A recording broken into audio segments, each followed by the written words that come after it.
Join me as I dive into the real experience of living in New York City in 2024 and see if I can handle everything this crazy city throws at me.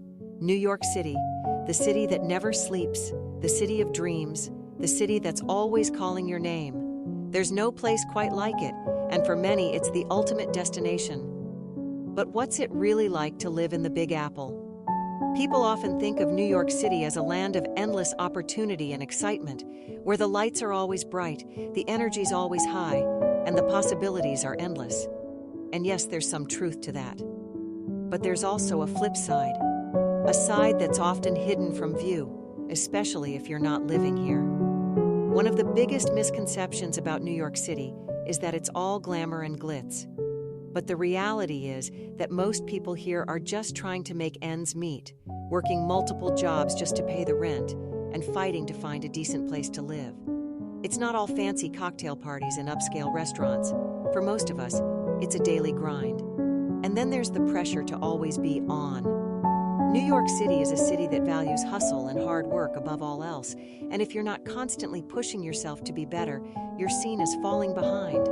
It's exhausting, to be honest. But despite all this, people still flock to New York City, drawn in by the promise of success, of fame, of fortune. And some of them do achieve it, but at what cost? When I first moved to New York City, I was blown away by the cost of housing. I mean, who pays $3,000 a month for a tiny studio apartment? Apparently, most people do. And then there's the commute, an hour and a half each way just to get to work. It's draining, both physically and mentally. But despite all the challenges, there's something about New York City that gets under your skin. Maybe it's the energy of the people, the diversity of the cultures, the constant hum of activity.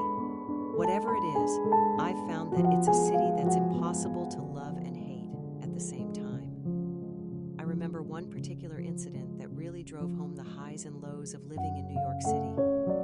I was having a terrible day. My train was delayed, I got soaked in the rain, and I was running late for a meeting. And just as I was about to lose it, I stumbled upon an amazing street performer in the subway, playing the most beautiful music on his violin.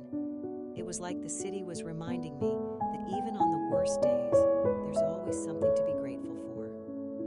But that's New York City for you, a constant roller coaster of emotions, where the highs are high and the lows are low. And yet, despite all the chaos, despite all the difficulties, I wouldn't trade it for the world. So that's the real experience of living in New York City.